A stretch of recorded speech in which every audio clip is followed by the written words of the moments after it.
अस्सलाम वालेकुम दोस्तों, कैसे हैं आप लोग। उम्मीद आप सब लोग खैरियत से होंगे। आप देख रहे हैं मलिक अवैस यूट्यूब चैनल।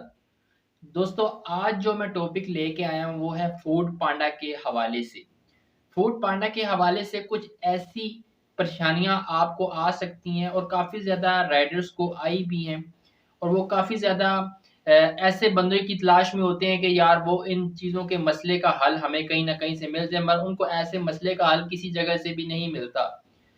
अगर देखा जाए तो अगर आपके पास कोई ऐसा-वैसा कोई यूनिक किस्म का मसला आ चुका है जिसके बारे में आप इन्फॉर्मेशन लेना चाहते हैं कि यार ये मेरा मसला हल हो जाए फूड पांडा में काम करते हुए, तो अगर आप यूट्यूब पे सिंपल सर्च करेंगे तो आपको ज़्यादा से ज़्यादा यही नज़र आएगा कि आप फूड पांडा पे रजिस्ट्रेशन ऐसे हो सकती है, फूड पांडा पे एक दिन की अर्निंग ऐसी हो सकती है।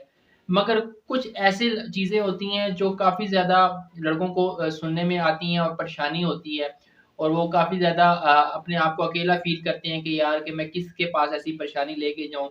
अगर वो हब ऑफ़िस जाते हैं तो वो अपना सवाल उनके सामने पेश करते हैं तो उनका मसला हल नहीं हो पाता, और सबसे बड़ी बात कि उनको लाइनों में बैठकर पहले अपने नंबर आने का इंतज़ार करना पड़ता है।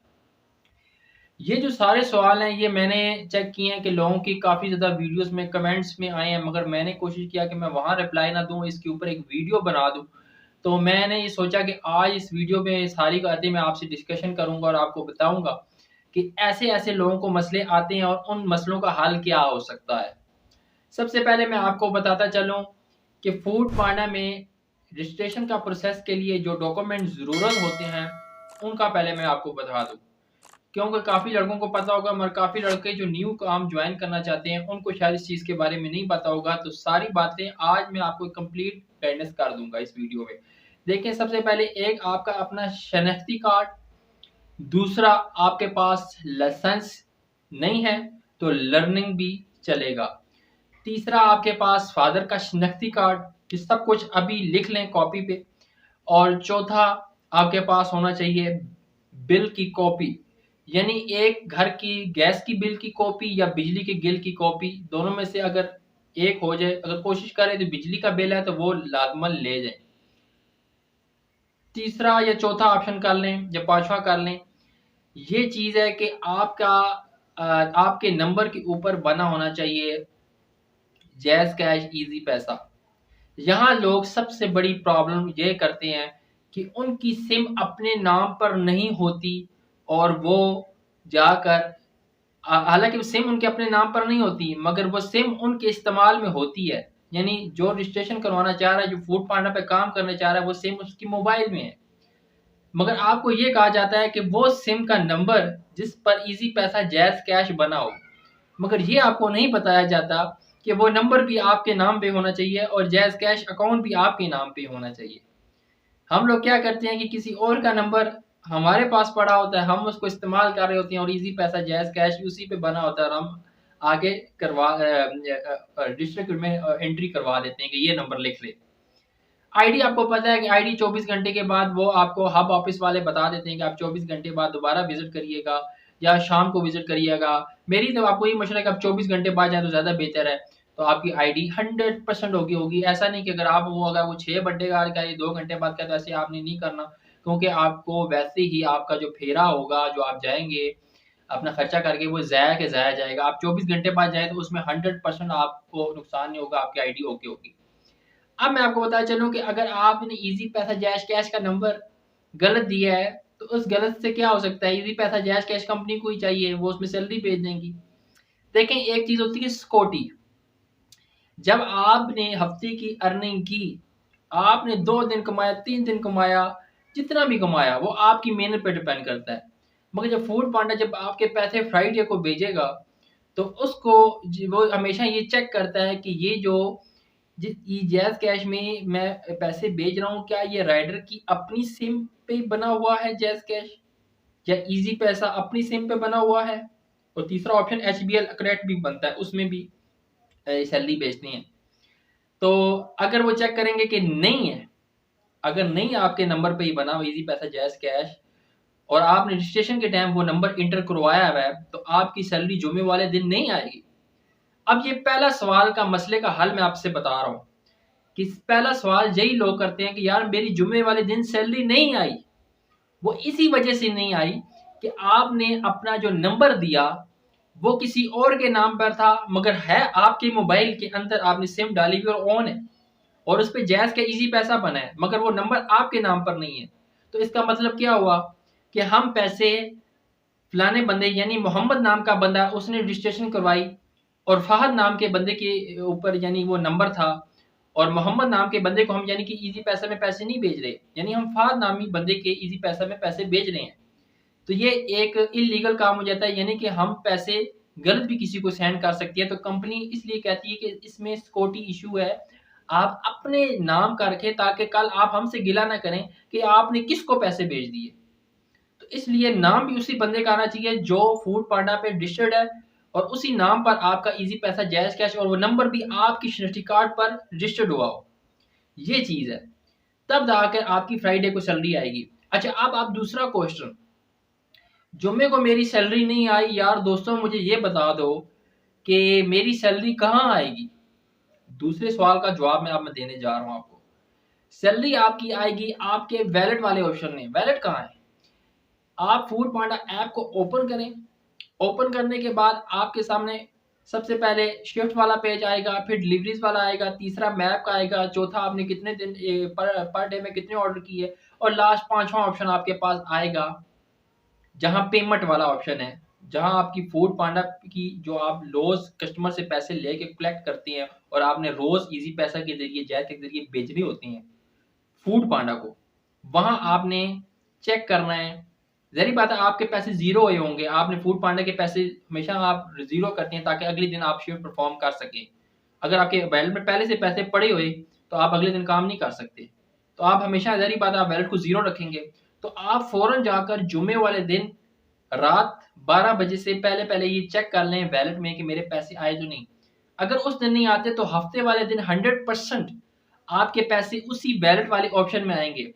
अब फूड पांडा ने ये तो उसको पता है कि ये जो हमारी आईडी है फूड पांडा रजिस्टर नहीं की है, तो ये वो लड़का यूज कर रहा है जिसने रजिस्टर करवाया, मगर इसका इजी पैसा इसके अपने नाम पे तो नहीं है, मगर ये आईडी तो वही चला रहा है, तो इसलिए हम उसी को पैसा देना चाहते हैं। उसने ये मेहनत करके कमाया तो हम उसको इसके फूड पांडा राइडर ऐप के वैलेट में दे देते हैं। अब चौथा सवाल, बल्कि तीसरा सवाल, दूसरे से चौथे पे चला गया, तीसरा सवाल, यार हम इस पैसे को बाहर कैसे निकालें? ठीक है, हमेशा याद रखें कि जब भी आपने फूड पांडा को पैसे देने होते हैं तो उस वैलेट वाले ऑप्शन में जाएंगे तो आपको अपनी रकम के साथ माइनस का निशान नजर आ रहा होगा। इस माइनस के निशान का मतलब क्या है? इस माइनस के निशान का मतलब है कि आपने ये पैसे फूड पांडा को देने हैं। अच्छा, अब आपकी रकम जो सैलरी है जब आपको जुम्मे वाले दिन या हफ्ते वाले दिन जब वैलेट में भेजेंगे तो उसके साथ आपका माइनस का निशान नहीं होगा, उसके साथ कुछ भी नहीं होगा। वो सिंपल रकम लिखी होगी, जितनी भी होगी रकम वो सिंपल हाल में, यानी कि 4000 है तो 4000 लिखा होगा, माइनस यानी प्लस नहीं लिखा होगा, माइनस हट जाएगा, 4000 ही टोटल लिखा होगा। यानी आपकी पेमेंट के साथ अगर माइनस का निशान नहीं है तो इसका मतलब है कि ये पैसे आपके अपने हैं। अब वो पैसे बाहर कैसे आएंगे? वो ऐसे आएंगे कि आपने शिफ्ट उठाई और काम करना स्टार्ट किया, यानी 4000 पे आपकी सैलरी आई। फॉर एग्जाम्पल जितना आप कमा रहे हैं, फॉर एग्जाम्पल के तौर पे समझा रहा हूँ, 4000 पे सैलरी आपके वैलेट ऑप्शन में खड़ी है कि ये पैसे मेरे हैं। ठीक है, तो आप क्या करेंगे? आपको पहला ऑर्डर आया, आपने देखा ऑर्डर कि यार ये तो ऑर्डर इसकी अमाउंट है 500 रुपये, ये 500 रुपये का ऑर्डर है, कस्टमर ने ऑर्डर किया है, 500 रुपये मैंने कस्टमर से लेने हैं। तो आप क्या करेंगे? ऑर्डर पहले रेस्टोरेंट से पिकअप करेंगे, फिर कस्टमर को जाके पैसे लेके जेब में डालेंगे, ड्रॉप अप जैसे ही करेंगे तो 4000 रुपये से 500 माइनस हो जाएगा, यानी पैसे प्लस नहीं होंगे, पैसे माइनस हो जाएंगे, कट जाएंगे। यानी कि जो पैसे आपने कस्टमर से लिए वो आपके अब अपने हो चुके हैं, यानी कि वो पैसे आपने फूड पांडा को देने नहीं, जैसे आप रोज पैसे दे रहे थे ना, वो देने नहीं है, वो आपके अपने हो चुके हैं। ठीक है, अब इसी तरह वो पैसे आप लेते रहेंगे, जैसी ही रकम 4000 रुपये पूरी हो जाएगी और आपके यानी पॉकेट में चली जाएगी, कस्टमर से आपने लेके पिकअप किया, ऑर्डर किए, जितने ऑर्डर किए, ड्रॉप ऑफ किया, वो यानी इतना टाइम नहीं लगेगा। ठीक है, तो आपके 4000 रुपये आपकी पॉकेट में आ जाएंगे। जैसे ही 4000 से रकम ऊपर जाएगी तो फिर क्या होगा? आप कुछ समझदार है, रकम माइनस में चली जाएगी। तो माइनस का मतलब क्या हुआ? जो अभी मैंने आपको बताया है, वो रकम आपने फूड पांडा को देनी है। अब ये काफी राइडर्स को पता होगा, मगर ये मैं इसलिए तफसीलन आपको बता रहा हूँ कि शायद आपको ना पता हो, न्यू राइडर्स को इस चीज़ का नहीं समझ आती। मैं एक दफ़ा सिंपल वर्ड्स में रिपीट करता हूँ, जब आपकी रकम के साथ माइनस लिखा है तो आपने फूड पांडा को पैसे देने हैं, जब माइनस नहीं लिखा तो वो पैसे आपके अपने हैं। जुम्मे वाले दिन अगर सैलरी नहीं आती तो फौरन वैलेट के ऑप्शन में देख लें। अच्छा, अब आपका प्रोसेस ठीक था, आपने अपने नाम पर इजी पैसा जायज़ कैश अकाउंट नंबर दिया, आपकी जुम्मे वाले दिन सैलरी आई थी 12 बजे, 12 बजे सैलरी नहीं आई, तो याद रहे कि फूड पांडा का जुम्मे वाले दिन कोई टाइम फिक्स नहीं है।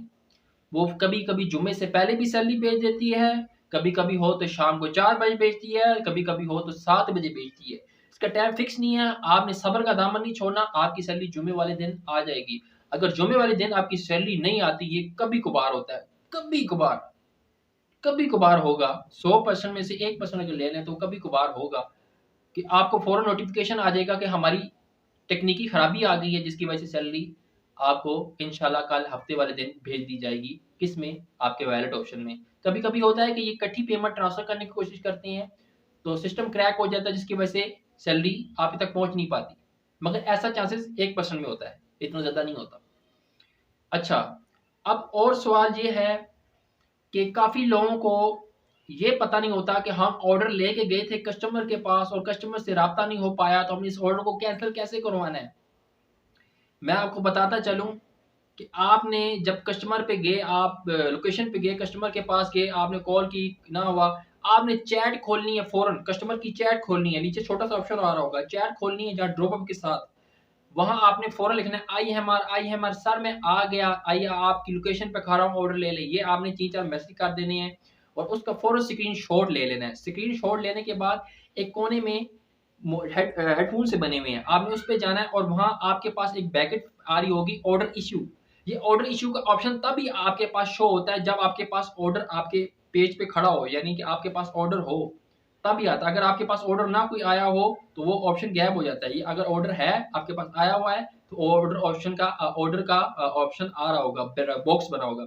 आपने उसके अंदर जाना है, जैसे ही आप उसमें जाएँगे फ़ौरन क्विकली चंद सेकंड में आपको एक रिप्लाई आएगा फ़ौरन कंपनी की तरफ से कि जी अपना मसला बयान करें। आपने फ़ौरन उनको ये बताना है कि सर कस्टमर के साथ राब्ता नहीं हो पा रहा, ज़्यादा ये ऑर्डर कैंसल करें। आपने फ़ौरन स्क्रीनशॉट भेजना है। उनका आखिरी हाल ही यही होता है, स्क्रीनशॉट। आपने स्क्रीनशॉट फ़ौरन भेज देना है, वो फ़ौरन राब्ता करने की कोशिश करेंगे, कराची से कॉल करने की ज़रूर कोशिश करेंगे कि बाकी कस्टमर का नंबर ऑफ है, तो वो कहेंगे जी ठीक है जी, आपका ऑर्डर कैंसल किया जा रहा है। अब ऑर्डर कैंसल हो गया, आपके पास एकदम नोटिफ़िकेशन आएगा कि आपका ऑर्डर कैंसल कर दिया गया। आपके पास रिटर्न टू वेंडर का ऑप्शन आएगा।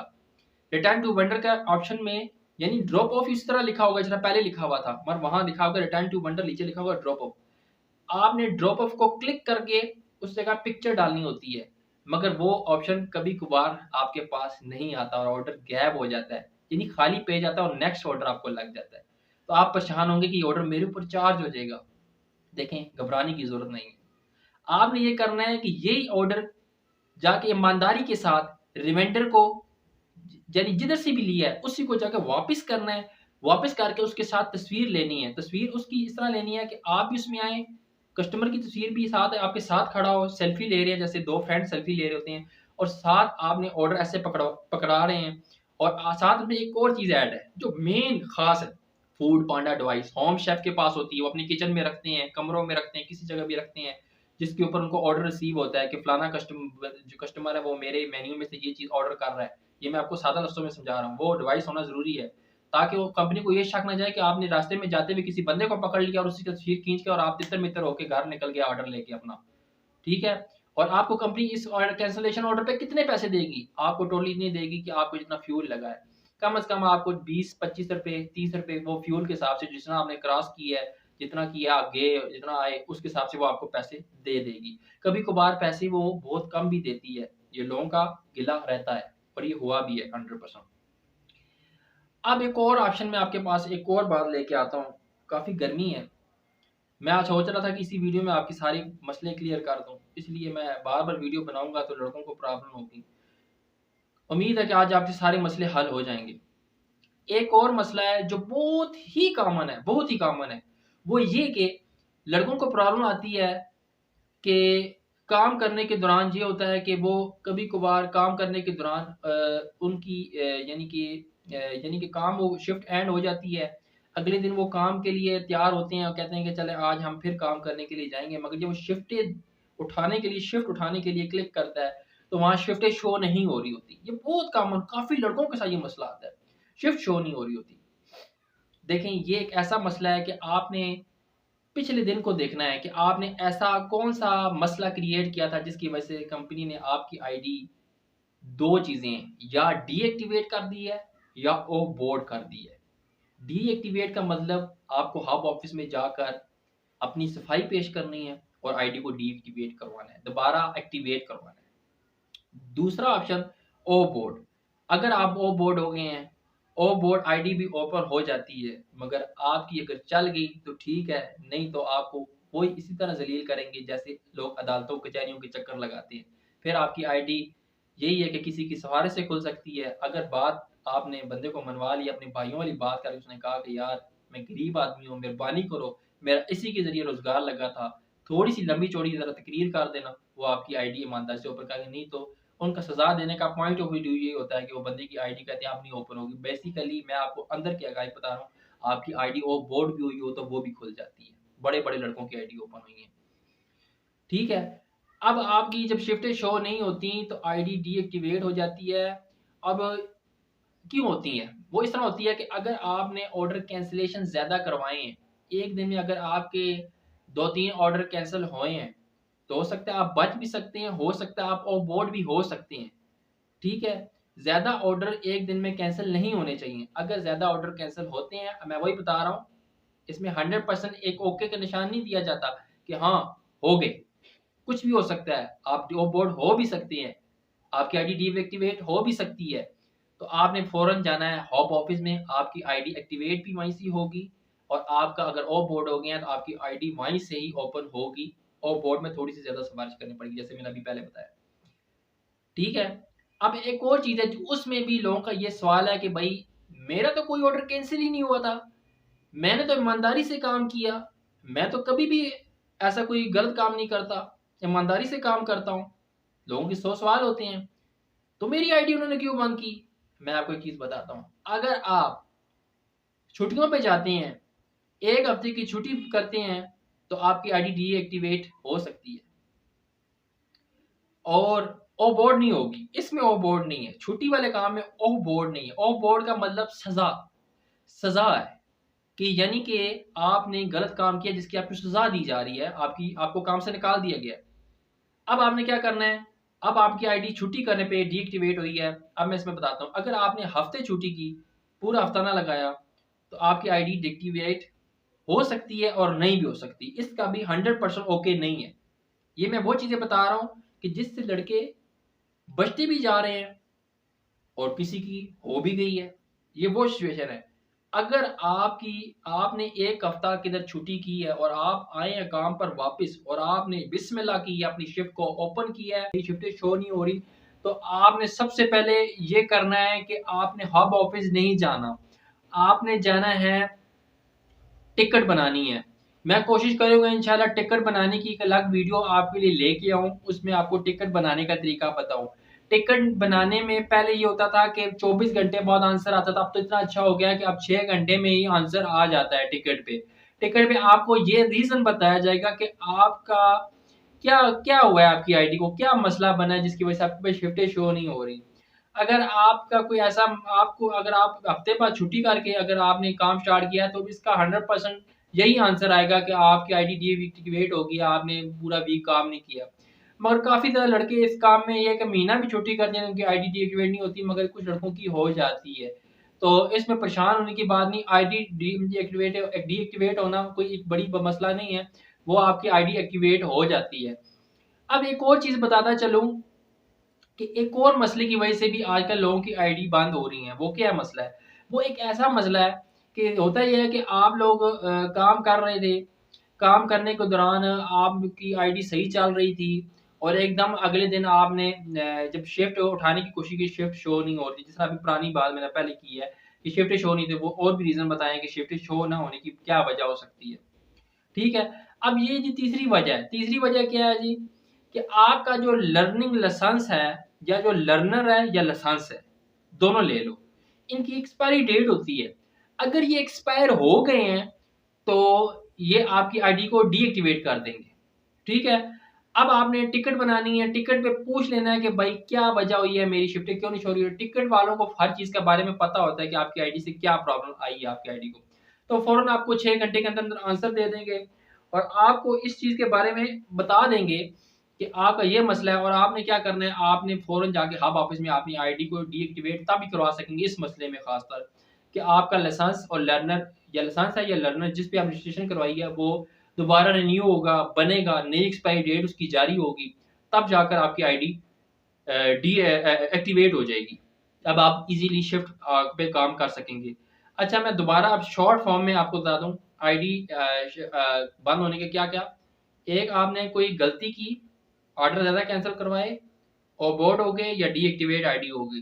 ठीक है, छुट्टियां की, आईडी डीएक्टिवेट हो गई, सिर्फ ओवरबोर्ड वाला इसमें नहीं मैं नाम लूंगा, ये चीज़ें हैं।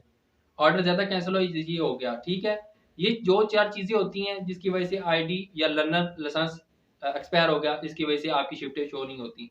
तो आपने हर मसले का हल आपके सामने उन्होंने आपको एक प्लेटफॉर्म दिया है, टिकट। हर मसले का हल है टिकट। अब टिकट पे जाके मेन रीज़न पूछना है और मसले का हल वहाँ ही नहीं होगा आपका कंप्लीट। मसले के हल के लिए आपको जाना है हब ऑफिस। वहाँ जाकर आपको वेट भी करना पड़ेगा, रश भी अच्छा खासा होता है और अपना मसला हल करवाना पड़ेगा अपनी मेहनत से। ठीक है, और ऑफ बोर्ड हो गए हैं तो ऑफ बोर्ड के लिए अच्छी खासी मेहनत आपको करनी पड़ेगी। अगर आपका कोई लिंक है, आपका कोई दोस्त है, आपको कुछ ना कुछ करना पड़ेगा, हाथ पैर मारने पड़ेंगे, मगर ऑफ बोर्ड आईडी भी एक्टिवेट हो जाती है। मगर आपको यही शो कराया जाएगा कि गारंटी से ऑफ बोर्ड आईडी एक्टिवेट नहीं होती, मगर हो जाती हैं। कई लड़कों की इस तरह हुई भी है। अच्छा, तो कोशिश ये हुई है कि मैंने पूरा कोशिश की है कि मैं आपको सारे सवालों के जवाब दे दूँ और मुझे लग रहा है कि इसके आगे तो कोई ऐसा मसला नहीं है कि आपका मसला हल है। मैंने आपको शुरू से बताया कि सैलरी क्यों नहीं आ रही थी, शिफ्टें क्यों नहीं शो हो रही थी, सैलरी मेरी कहाँ आएगी, वैलेट में आएगी, सारा कुछ मैंने आपको क्लियर कर दिया। एक चीज़ रह गई थी जो टिकट के बारे में, वो इंशाल्लाह मैं नेक्स्ट वीडियो में टिकट बनाने का आपको तरीका बता दूँगा, टिकट कैसे बनाते हैं और क्या उसका प्रोसीजर है। ठीक है, इंशाल्लाह कोई भी सवाल है कमेंट बॉक्स ग्रुप चैनल को सब्सक्राइब करें। वीडियो काफ़ी लंबी हो चुकी है। नेक्स्ट वीडियो दें नेक्स्ट टॉपिक के साथ। अल्लाह।